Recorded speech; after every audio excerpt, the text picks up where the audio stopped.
Hey there, how you doing? Charlie Winters here with free horse racing tips for Sunday, the 6th of October. The tips will be provided for will be the ARC meeting at Longchamp, Uttoxeter and Kelso. So let's get into it. So, quick review of Saturday. I was really disappointed in the very last race at Redcar. We had three runners in it, all with decent chances, all where the prices had completely collapsed due to the draw bias, and not a single one of them could get in the places. I looked at the Bet365 cash out, which Sky Bet don't normally offer one as far as I'm aware, on the each way doubles and trebles. Well, I know it was offering £17 on £20 on the doubles and £17 on the trebles, I think. So close on 40 quid. But me being greedy, I left it thinking there's not a chance that one of these can't get placed. And you're aware of what happened. So I think it returned just over £10 in total. £7 for the doubles and trebles, and then I think just over £10 in total for the rest. The football bet was disappointing. It always seems to be that one always seems to come up, as in like the over 3.5. One is normally close, and one is pretty much close to a 0-0. So that's pretty much how it happened on Saturday. Not quite kicked in with the football yet, but I think you've all noticed for yourselves, whether you stick with this channel or not, you have got a massive favour while the going and the stalls and the rails stay the same at Redcar. And the draw bias, I'm very briefly mention it in the next 10 seconds. So if there's been a deluge of rain, as it gets quicker, it dries disproportionately towards that far side, like you saw. There's a huge difference in the going. Horses with high numbers that are disadvantaged can still win, but you must make a beeline straight for that far side rail and have enough reserves to hold on. All I'm saying with the high numbers is it takes a monumental effort for those horses to run extremely well given the conditions that are against them. So let me get into Sunday's horse racing selections. So, as I said, I've covered the Arc de Triomphe and I've also covered the Prix de l'Abbé. So let me get into it. So the reason I'm showing you this is on Bet365. I've got a free bet on there, so I should be placing this bet very shortly on Bet365. I've looked at Sky Bet. You can get more places at Sky Bet, but currently the prices are far worse. So if you want to place it with Sky Bet, by all means, go ahead. Just you're probably best off not taking the prices and clicking the SP. So the first selection is Al Reefer in the Prix de l'Arc de Triomphe in the 320 at Longchamp. This horse ran an absolute cracker last time. Its best run, not in the strongest of races. It was at Hoppegarten, and it ran over 1 mile 4 for the first time. It stayed the trip very well. The interesting thing I've seen is the ownership. It's been switching between different owners, pretty much the same owner, but with different combinations. I have noticed there seems to be some kind of not Asian influence, and I've noticed that Uttoxeter is actually on this horse, which is quite interesting. So, very experienced jockey. This horse is I think it's just getting better and better. Apart from one disappointing run, 3 runs back, every run seems to be getting better and better.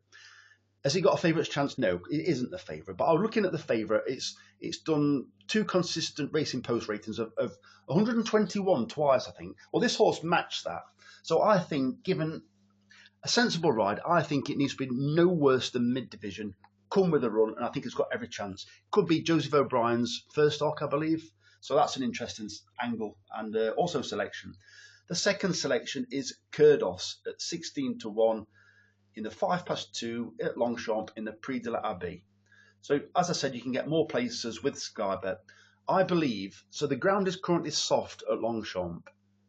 2 years ago, when I tipped White Lavender, that ran an absolute cracker, I think it was, I know I'm going to mention a price discrepancy, but it was either 16s or 33s. I know that's, yeah. That benefited from the low numbers. Last year, it was a mixture, but that was on, I think it was good or good to soft ground at Longchamp. Well, it's soft. when I had the draw bias for low numbers with white lavender, it was classed as very soft. So let's see what happens. I'm not quite sure, but I think it can't be a disadvantage in my opinion being drawn low. I think this horse has drawn 3. So Kurdos, it's another one that loves soft ground. There are 1 or 2 in the race that there are 1 or 2 that handle soft ground, but some of them I don't think prefer soft ground. So I just think I'm becoming a big fan of Clive Cox. I do like it when Richard Kingscote rides his horses. Richard Kingscote will have ridden in many races like this. He will know the time of day and what Kurdos can do, as will Clive Cox. I think it's got every chance of running at least a place, hopefully. The next selection is a bit of a tentative selection. They're paying 4 places, and the horse is Sunning Hill in the 115 at Uttoxeter, paying 4 places instead of 3. This is a maiden hurdle. So I've looked at the form of this race, and there's a lot of horses that have never ran over hurdles. There's a lot of horses that are coming into this race that have been running over, you can call them marathon trips or long distance. One of them, I think is it called Law of Average? I think it's trained by Ian Williams. It's been running over 2 miles on the flat. For me, when horses run, as you can see, Kelso has just gone 14s from 16s. Law of Average, it's been running over 2 miles. What you tend to find is they tend to be one-paced. But it's a dodgy race because there's horses that haven't ran for quite a while. The Fergal O'Brien trained horse achieved a racing post rating of 94. Well, this Sunning Hill it's ran over the hurdles once, and it went up to Perth and achieved a racing post rating of 91. So if you just take that as it is, there's nothing between the Fergal O'Brien trained horse and Sunning Hill. So I think it's a very interesting angle.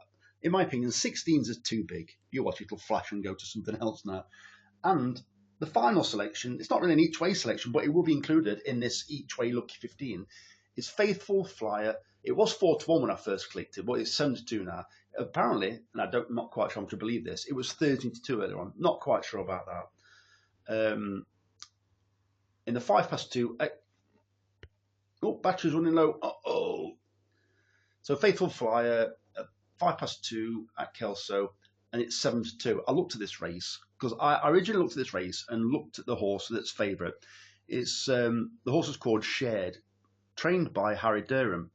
Then you've got one, I think it's called Ocean Line, trained by David Pipe. And I'm thinking both these are beatable. But then I looked at the opposition and it's absolutely dreadful. So I think there's only realistically Faithful Fly that can challenge them. There is another horse, and it's the Coulthard horse. So that horse has been campaigned over 2 miles.